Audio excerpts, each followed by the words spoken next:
ನಮಸ್ಕಾರ, ನಿಮ್ಮೆಲ್ಲರಿಗೂ ಯಶಸ್ ಟಾಕೀಸ್ಗೆ ಸ್ವಾಗತ. ನಾನು ವಿಶಾಲಾಕ್ಷಿ. ಬಿಗ್ ಬಾಸ್ ಪ್ರೋಮೋ ನೋಡಿದ್ರ? ಯಾರಿಗೆಲ್ಲ ಇಷ್ಟ ಆಯ್ತು?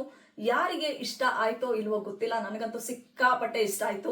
ಯಾಕಂದ್ರೆ ಕಳೆದ 6 ವಾರಗಳಿಂದ ನಿರೀಕ್ಷೆ ಮಾಡಿದ್ದೆ, ಕಿಚ್ಚ ಅಗ್ರೆಸಿವ್ ಆಗಿ ಮಾತಾಡ್ಬೇಕು, ತಮ್ಮದೇ ಸ್ಟೈಲ್ ನಲ್ಲಿ ಕಿಚ್ಚ ಕೌಂಟ್ರ್ ಕೊಡ್ಬೇಕು, ಕ್ಲಾಸ್ ತೆಗೆದುಕೊಳ್ಬೇಕು, ಅಗ್ರೆಸಿವ್ ಆಗಿ ಮಾತಾಡ್ಬೇಕು, ಅಶ್ವಿನಿ ಗೌಡ ಅವರಿಗೆ ತಕ್ಕ ಉತ್ತರವನ್ನ ಕೊಡಬೇಕು. ಯಾಕೆ ಅವರ ಪರವಾಗಿದ್ದಾರೆ, ಯಾಕೆ ಅವರಿಗೆ ಸಾಫ್ಟ್ ಕಾರ್ನರ್ ತೋರಿಸ್ತಾ ಇದ್ದಾರೆ, ಇದು ಸರಿಯಲ್ಲ ಕಿಚ್ಚ ಬಾಸ್ ಅಂತ ನನಗೆ ನಾನೇ ಹೇಳ್ಕೊಂಡು ನನಗಿಷ್ಟ ಆದಂತ ಕಂಟೆಂಟ್ಗಳ ಬಗ್ಗೆ ಕಳೆದ 1 ವಾರಗಳಿಂದ ಮಾತಾಡ್ತಾ ಹೋಗ್ತಾ ಇದ್ದೆ.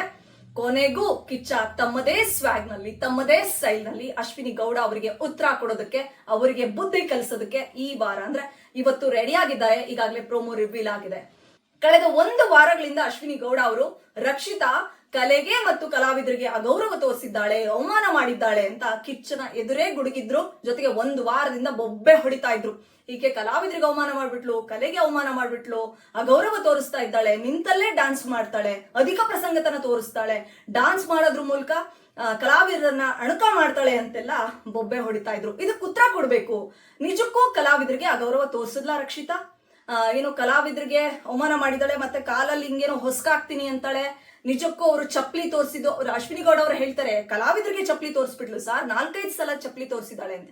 ಅದ್ ಎಲ್ಲಿ, ಯಾಕೆ ಪ್ರಶ್ನೆ ಮಾಡ್ಲಿಲ್ಲ ಕಿಚ್ಚ ಬಾಸ್ ಅಂತ 1 ವಾರದಿಂದ ನಮಗೂ ಒಂದ್ ಟ್ರಿಗರ್ ಆಗ್ತಾ ಇತ್ತು, ಒಂದ್ ರೀತಿ ಬೇಜಾರಾಗಿತ್ತು ಕಿಚ್ಚನ ಮೇಲೆ.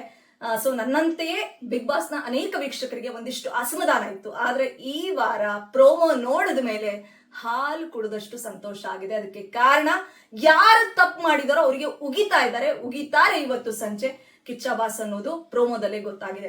ಆಕೆ ಹೇಳಿದ್ದು ಕಾವ್ಯಾಗೆ ಮತ್ತೆ ಅಶ್ವಿನಿ ಗೌಡ ಅವರಿಗೆ ವಾದ ಜಗಳ ನಡೀತಾ ಇದ್ದಂತ ಸಂದರ್ಭದಲ್ಲಿ ಅಶ್ವಿನಿ ಗೌಡ ಅನ್ನುವಂತ ಹೆಸರನ್ನ ಇಟ್ಕೊಂಡು ಅದನ್ನ ಪವರ್ ಕಾರ್ಡ್ ನ ಪ್ಲೇ ಮಾಡ್ತಿದ್ಯಾ ಅಂತ ಅಶ್ವಿನಿ ಗೌಡ ಅವರು ಕಾವ್ಯಾಗೆ ಹೇಳಿದ್ರು.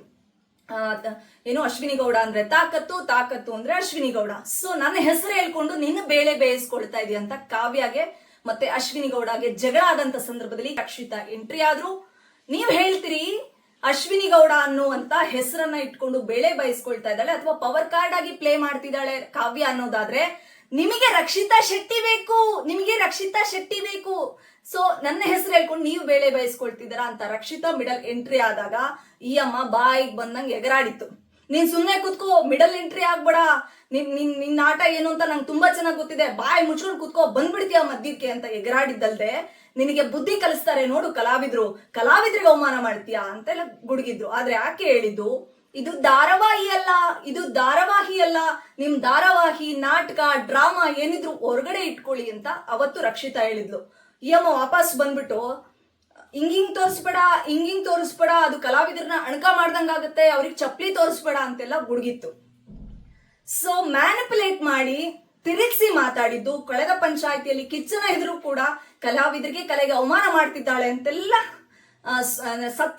ಸುಳ್ಳನ್ನ ಸತ್ಯವಾಗಿಸುವಂತ ಕೆಲಸವನ್ನ ಅಶ್ವಿನಿ ಗೌಡ ಅವರು ಮಾಡಿದ್ರು. ಕಳೆದ ವಾರವೇ ಕಿಚ್ಚ ಕ್ಲಾಸ್ ತಗೋಬೇಕಾಗಿತ್ತು. ಬಹುಶಃ ಯಾಕೆ ತೆಗೆದುಕೊಂಡಿಲ್ಲ, ಕಾರಣ ಗೊತ್ತಿಲ್ಲ. ಬಹುಶಃ ಅವರ ತಲೆಯಲ್ಲಿ ಇತ್ತೇನೋ 1 ವಾರಗಳ ಕಾಲ ಏನೇನ್ ನಡಿಬಹುದು ಈ ವಿಚಾರವಾಗಿ, ಅದನ್ನ ನೋಡಿ ಕ್ಲಾಸ್ ತೆಗೆದುಕೊಳ್ಳೋಣ ಅಂತ ಭಾವಿಸಿದ್ರ ಕಿಚ್ಚ ಬಾಸ್. ಅದಕ್ಕಾಗಿನೇ ಈ ವಾರ ಕ್ಲಾಸ್ ತೆಗೆದುಕೊಳ್ತಿದ್ದಾರೆ. ಅಶ್ವಿನಿ ಗೌಡ ಅವರಿಗೆ ಕೇಳ್ತಾ ಇದ್ದಾರೆ, ಆಕೆ ಎಲ್ಲಿ ಚಪ್ಪಲಿ ತೋರಿಸಿದ್ಲು, ಯಾವ ಕಾರಣಕ್ಕೆ ಚಪ್ಪಲಿ ತೋರಿಸಿದ್ರು ರಕ್ಷಿತಾ ಅಂದಾಗ ಪ್ರೋಮೋದಲ್ಲಿ ರಿವೀಲ್ ಆಗಿರುವ ಹಾಗೆ ನಿಮ್ಮ ಓಟ್ನ ಬ್ರೇಕ್ ಮಾಡ್ಬಿಡ್ತೀನಿ ಅಂತ ರಕ್ಷಿತಾ ಹೇಳಿರೋದು. ಕಲಾವಿದರನ್ನ ಹಾಕೊಂಡು ಹಿಂಗ್ ಅಂತೀನಿ ಅಥವಾ ತುಳಿತೀನಿ ಅಂತ ರಕ್ಷಿತಾ ಎಲ್ಲೂ ಹೇಳಿಲ್ಲ. ಸೊ ಅದು ಪ್ರೋಮೋದಲ್ಲಿ ರಿವೀಲ್ ಆಗಿದೆ. ಸೊ ಅಶ್ವಿನಿ ಗೌಡ ಅವ್ರ ಮಕ ನೋಡಕ್ ಆಗ್ತಿಲ್ಲ ಗುರು, ಅರಳೆಣ್ಣೆ ಕುಡ್ದಿರೋ ತರ ಕಾಣಿಸ್ತಾ ಇದೆ ಪ್ರೋಮೋದಲ್ಲಿ. ಸೊ ಒಂದೊಂದು ಪಾಯಿಂಟ್ ಅನ್ನ ಹಿಡಿದು ಕಿಚ್ಚ ಅವರು ಕ್ಲಾಸ್ ತೆಗೆದುಕೊಳ್ತಾ ಇದ್ದಾರೆ. ಕಿಚ್ಚ ಅವರು ಒಬ್ಬ ಕಲಾವಿದರಾಗಿ ನಿಮ್ಗೆಲ್ರಿಗೂ ಗೊತ್ತಿದೆ, ಪ್ಯಾನ್ ಇಂಡಿಯಾ ತುಂಬೆಲ್ಲ ಅವರು ಸಿನಿಮಾಗಳನ್ನ ಪ್ರಮೋಷನ್ ಮಾಡುವಂತ ಸಂದರ್ಭದಲ್ಲಿ ಆಯಾ ಭಾಷೆಯ ಕಲಾವಿದರು ಅಥವಾ ಆಯಾ ಭಾಷೆಯ ಸಿನಿಮಾ ಪ್ರೆಸ್ ಮೀಟ್ ಗಳ ಸಂದರ್ಭದಲ್ಲಿ ಯಾರಾದ್ರೂ ಕನ್ನಡವನ್ನ ಕನ್ನಡ್ ಅಂತ ಹೇಳಿದಾಗ ಅದನ್ನ ಕರೆಕ್ಟ್ ಮಾಡ್ತಾರೆ ಕಿಚ್ಚ ಅವರು. ಸೊ ಕನ್ನಡದ ಕಂಪನ್ನ ಯಾವತ್ತೋ ಅಂದ ಕಾಲದಲ್ಲೇ ಪ್ಯಾನ್ ಇಂಡಿಯಾ ಮಟ್ಟದಲ್ಲಿ ಕನ್ನಡದ ಕಂಪನ್ನ ಪಸರಿಸುವಂತ ಕೆಲಸವನ್ನ ಮಾಡಿದಂತ ಕಿಚ್ಚ ಅವರು ಕಲಾವಿದರಿಗೆ ಏನಾದ್ರೂ ಅವಮಾನ ಮಾಡಿದ್ರೆ, ಕಲಾವಿದರಿಗೆ ಯಾರಾದ್ರೂ ಅಗೌರವ ತೋರಿಸಿದ್ರೆ, ಕಲಾವಿದರಿಗೆ ಯಾರಾದ್ರೂ ಚಪ್ಪಲಿ ತೋರಿಸಿದ್ರೆ, ಕಲಾವಿದರಿಗೆ ಯಾರಾದ್ರೂ ಕಾಲಲ್ಲಿ ಹಿಂಗ್ ಅಲ್ಲಾಡಿಸಿ ತುಳಿಯುವಂತ ಪ್ರಯತ್ನವನ್ನ ಸಿಂಬಲ್ ಏನಾದ್ರೂ ತೋರಿಸಿದ್ರೆ ಸುಮ್ನೆ ಬಿಡ್ತಾರಾ? ನಾನು ಮೊದಲಿನ ವಿಡಿಯೋದಲ್ಲೇ ಹೇಳಿದ್ದೆ, ಬಹುಶಃ ರಕ್ಷಿತಾ ಕಲೆಗೆ ಕಲಾವಿದರಿಗೆ ಅಗೌರವ ಯಾವತ್ತೂ ತೋರಿಸಿಲ್ಲ. ಹಾಗಾಗಿನೇ ಕಿಚ್ಚ ಅವರು ಇದನ್ನ ಯಾಕೆ ದೊಡ್ಡದ್ ಮಾಡೋಣ, ಆಕೆ ತಪ್ಪೇ ಮಾಡಿಲ್ಲ, ಈ ಅಮ್ಮ ತಿರುಗಿಸ್ತಾ ಐತೆ ಅಶ್ವಿನಿ ಗೌಡ, ಸೊ ಮ್ಯಾನಿಪುಲೇಟ್ ಮಾಡ್ತಿದ್ದಾರೆ. ಸೊ ನಾನ್ ಯಾಕೆ ಎಕ್ಸ್ಟ್ರಾ ಕಂಟೆಂಟ್ ಕೊಡೋಣ, ನಾನ್ ಯಾಕೆ ಅವ್ರನ್ನ ಫೋಕಸ್ ಮಾಡೋಣ, ನಾನ್ ಯಾಕೆ ಅಮ್ಮನ್ನ ಜಾಸ್ತಿ ಜನರಿಗೆ ತೋರ್ಸೋಣ ಅನ್ನೋ ಪ್ರಯತ್ನ ಮಾಡಿದ್ರೇನೋ ಗೊತ್ತಿಲ್ಲ. ಹೀಗಾಗಿನೇ ಕಳೆದ 1 ವಾರಗಳಿಂದ ಕಿಚ್ಚನ ವಿರುದ್ಧ ಒಂದಿಷ್ಟು ಅಸಮಾಧಾನ ಇತ್ತು. ಯಾಕೆ ಇವ್ರು ಮಾತನಾಡ್ಲಿಲ್ಲ ಅನ್ನೋದೊಂದು ಪ್ರಶ್ನೆ ಇತ್ತು, ಅದಕ್ಕೆ ಉತ್ತರ ಕೊಡೋದಕ್ಕೆ ಬಂದಿದ್ದಾರೆ. ಸೊ ಈ ಸಂಡೇ ಇವತ್ತು ರಾತ್ರಿ ಬಹುಶಃ ಸರಿಯಾಗಿ ಕ್ಲಾಸ್ ತೆಗೆದುಕೊಳ್ತಾರೆ.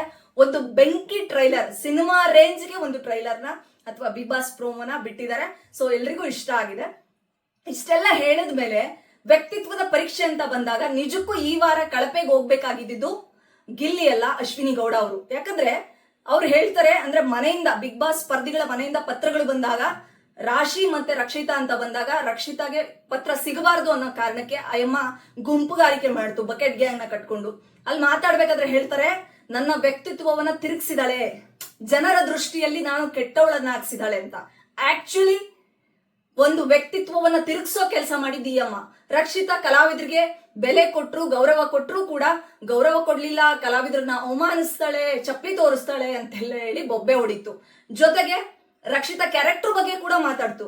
ನಾನ್ 25 ವಯಸ್ಸಾಗಿದ್ರು ಕೂಡ ಯಾರಿಗೂ ಅಂಟ್ಕೊಂಡು ಕೂರ್ತಾ ಇರ್ಲಿಲ್ಲ, ಇವಳು ಈ ವಯಸ್ಸಿಗೆನೆ ರೂಮ್ಗೆ ಹೋಗಿ ಸೊ ಯಾರದ್ದೋ ಬಿಗ್ ಬಾಸ್ ಸ್ಪರ್ಧೆಯ ಕೈ ಹಿಡ್ಕೊಂಡು ಕೂತ್ಕೊಡ್ತಾಳೆ, ಏನ್ ಮೆಸೇಜ್ ಕೊಡ್ತಾಳೆ ಕನ್ನಡಿಗರಿಗೆ ಅಥವಾ ಬಿಗ್ ಬಾಸ್ ಹುಡುಗರಿಗೆ, ಒಂದಿಷ್ಟು ಬಿಹೇವಿಯರ್ ನೆಟ್ಟಗಿರ್ಬೇಕು, ಜನ ನೋಡ್ತಿರ್ತಾರೆ, ಮಕ್ಕಳು ನೋಡ್ತಿರ್ತಾರೆ ಅಂತ.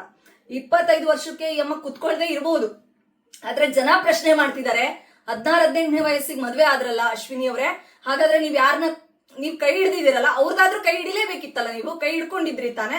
ಸೊ ರಕ್ಷಿತಾ ಬಗ್ಗೆ ಯಾಕೆ ಕೆಟ್ಟದಾಗ ಮಾತಾಡ್ತಿದ್ರಿ, ಆಕೆಯ ವೈಯಕ್ತಿಕ ತೇಜೋವಧೆ ಯಾಕೆ ಮಾಡ್ತಿದ್ರಿ, ನೀವು ಟಾರ್ಗೆಟ್ ಮಾಡಿ ಆಟ ಆಡಿ ಅದನ್ನ ಬಿಟ್ಬಿಟ್ಟು ವೈಯಕ್ತಿಕವಾಗಿ ಹೆಸರಿಗೆ ಕಳಂಕ ತರೋದು, ಆಕೆಗೆ ಮಸಿ ಬಳಿಯೋದು ಅಥವಾ ಆಕೆಯನ್ನ ವೈಯಕ್ತಿಕವಾಗಿ ತೇಜೋವಧೆ ಮಾಡೋದು ಎಷ್ಟು ಸರಿ ಅಂತ ಪ್ರಶ್ನೆ ಮಾಡ್ತಿದ್ರು. ಇದಲ್ಲದೆ ಸಾಕಷ್ಟಿದೆ ರೀ ಹೇಳೋದಕ್ಕೆ. ಅಂದ್ರೆ ರಕ್ಷಿತಾನ ಹೆಜ್ಜೆ ಹೆಜ್ಜೆಗೂ ಟಾರ್ಗೆಟ್ ಮಾಡ್ತಿದ್ದಾರೆ. ಆಕ್ಚುಲಿ ಅವರ ವ್ಯಕ್ತಿತ್ವ, ಅವರ ಅಸಲಿಯತ್ತು ಅಥವಾ ಅವರ ರಿಯಲ್ ಫೇಸ್ ಏನಿದೆಯಲ್ಲ ಅದು ಅನಾವರಣ ಆಗ್ತಾ ಇರೋದು ಅಶ್ವಿನಿ ಅವ್ರದ್ದು ಅಂತ ಹೇಳ್ಬೋದು. ಯಾಕಂದ್ರೆ ಅವರು ಮಹಿಳಾ ಪರ ಹೋರಾಟಗಾರ್ತಿ, ಸೊ ಮಹಿಳೆಯರ ಪರವಾಗಿ ಧ್ವನಿ ಎತ್ತುತ್ತಾರೆ ಅಂತ ಇತ್ತು. ಆದ್ರೆ ಆ ಪುಟ್ಟ ಹುಡುಗಿನ ಟಾರ್ಗೆಟ್ ಮಾಡ್ತಾರೆ. ಆರಂಭದಿಂದ ಕಾರ್ಟೂನ್ ಪದ ಬಳಕೆ ಆರಂಭ ಆಗಿದ್ದು, ಅನಂತರ ಇಡಿಯಟ್, ಸ್ಟುಪಿಡ್ ಅನ್ನೋ ಪದ ಬಳಕೆ ಮಾಡಿದ್ರು. ಬಟ್ಟೆಯನ್ನ ನೋಡಿ, ಆಕೆ ಬೆಡ್ ಅನ್ನ ನೋಡಿ ನೀನ್ ಎಲ್ಲಿಂದ ಬಂದಿದ್ಯಾ ಅನ್ನೋದು ಇದ್ರಲ್ಲೇ ಗೊತ್ತಾಗುತ್ತೆ ಅಂತ ಹೇಳಿದ್ರು. ಶಿ ಈಸ್ ಎಸ್ ಕ್ಯಾಟಗರಿ ಅನ್ನೋ ಪದವನ್ನ ಬಳಸಿದ್ರು. ಮತ್ತೆ ಮಾತಿಗೂ ಕೂಡ ವಾರ್ನಿಂಗ್ ಹಾಕೋದು, ಧಮ್ಕಿ ಕೊಡೋದು, ಮಿಡಲ್ ಮಾತಾಡ್ಬೇಡ, ಮುಚ್ಕೊಂಡ್ ಕುತ್ಕೋ, ಮುಚ್ಕೊಂಡ್ ಮಲ್ಕೋ, ಈ ಪದಗಳನ್ನ ಕಂಟಿನ್ಯೂಸ್ ಆಗಿ ಬಳಸ್ತಾ ಇದ್ದಾರೆ. ಸೊ ಈ ಬಿಗ್ ಬಾಸ್ ಮನೆಯಲ್ಲಿ ನಿನ್ನನ್ನ ನೋಡಿ ನಾವೇನ್ ಕಲಿಯೋದಿಲ್ಲ ಅಂತಾರೆ. ಆಕ್ಚುಲಿ ರಕ್ಷಿತಾನ ನೋಡಿ ಅಶ್ವಿನಿ ಅವ್ರು ಕಲಿಯಬೇಕಾಗಿರೋದು ತುಂಬಾ ಇದೆ. ಯಾಕಂದ್ರೆ ಅವಳು ಎಲ್ಲಿ ಮಾತಾಡ್ಬೇಕೋ ಅಷ್ಟೇ ಮಾತಾಡ್ತಾಳೆ ರಕ್ಷಿತಾ. ಜೊತೆಗೆ ತುಂಬಾ ಫೇರ್ ಆಗಿ ಗೇಮ್ ಆಡ್ತಾ ಇದ್ದಾಳೆ. ಯಾರನ್ನು ಯಾರ ವಿರುದ್ಧವೂ ಎತ್ತಿ ಕಟ್ಟುವಂತ ಕೆಲಸವನ್ನ ಇಲ್ಲಿವರೆಗೂ ಆಕೆ ಮಾಡೇ ಇಲ್ಲ. ಎಲ್ರಿಗೂ ರೆಸ್ಪೆಕ್ಟ್ ಕೊಟ್ಟು ಮಾತಾಡ್ತಾಳೆ. ಸೊ ಹೀಗೆ ಕಾರ್ಟೂನ್ ಪದ ಬಳಕೆಯಿಂದ ಹಿಡಿದು ಟಿಲ್ ಆಕೆಯ ಮನೆಯಿಂದ ಪತ್ರ ಬರೋ ತನಕ, ಅಂದ್ರೆ ಬಂದಿತ್ತು ಪತ್ರ, ಆಕೆಯ ತಲುಪಿಸೋದಕ್ಕೆ ಇವರು ಅವಕಾಶ ಮಾಡ್ಕೊಳ್ಳಿಲ್ಲ, ರಕ್ಷಿತಾ ಹೆಸರನ್ನ ತೆಗೆದುಕೊಳ್ಳಲಿಲ್ಲ. ಸೊ ಫೈನಲಿ ಅಲ್ಲಿಂದ ತಗೋಬೇಕು ಕಿಚ್ಚಾವಾಸ್, cartoon, idiot, she is ass category, ನೀನ್ ಎಲ್ಲಿಂದ ಬಂದಿದ್ಯಾ ಅನ್ನೋದು ನಿನ್ ಬೆಡ್ ನೋಡಿದ್ರೆ ಗೊತ್ತಾಗುತ್ತೆ. ಜೊತೆಗೆ ಮುಚ್ಕೊಂಡ್ ಕುತ್ಕೋ, ಮುಚ್ಕೊಂಡ್ ಮಲ್ಕೋ.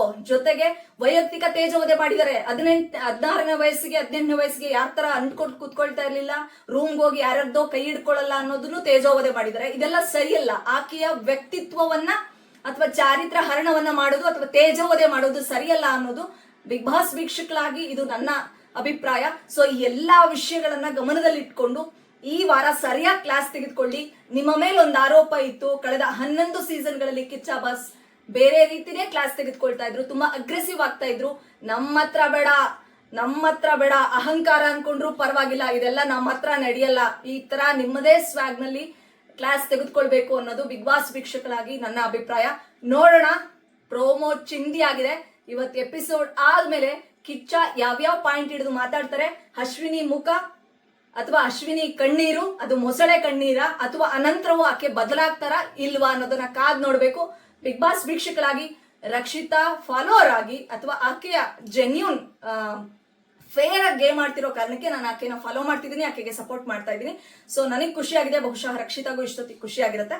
ಸೊ ಕರ್ನಾಟಕದ ಜನರಿಗೆ ಒಂದಿಷ್ಟು ಪ್ರಶ್ನೆಗಳಿದ್ದು ಅದೆಲ್ಲವೂ ಕೂಡ ಇವತ್ತು ಸಂಜೆ ಎಪಿಸೋಡ್ ನಲ್ಲಿ ಕ್ಲಿಯರ್ ಆಗುತ್ತೆ ಅಂತ ಹೇಳ್ತಾ, ನಿಮ್ಮ ಒಂದು ಕಿಚ್ಚನ ಪಂಚಾಯತಿಗಾಗಿ ಕಿಚ್ಚ ಬಾಸ್ ಎಲ್ಲರೂ ಎದುರು ನೋಡ್ತಾ ಇದ್ದಾರೆ. ಸೊ ಒಂದೊಂದು ಪಾಯಿಂಟ್ ಹಿಡಿದು ನೀವು ಕ್ಲಾಸ್ ತೆಗೆದುಕೊಳ್ಳಿ ಅಂತ ಹೇಳ್ತಾ, ಕ್ಲಾಸ್ ತೆಗೆದುಕೊಳ್ತೀರಾ ಅಂತ ಭಾವಿಸ್ತಾ ಈ ಒಂದು ಸ್ಪೆಷಲ್ ಎಪಿಸೋಡ್ ನ ಇಲ್ಲಿ ವೈಂಡ್ ಅಪ್ ಮಾಡ್ತಾ ಇದ್ದೀನಿ. Thank you so much. ನನ್ನ ಈ ಒಂದು ಎಪಿಸೋಡ್ ನಿಮ್ಗೆ ಇಷ್ಟ ಆಗಿದ್ರೆ ನನ್ನ ಚಾನೆಲ್ನ ಸಬ್ಸ್ಕ್ರೈಬ್ ಮಾಡ್ಕೊಳ್ಳಿ, ಫಾಲೋ ಮಾಡಿ, ಸಪೋರ್ಟ್ ಮಾಡಿ. ಧನ್ಯವಾದ.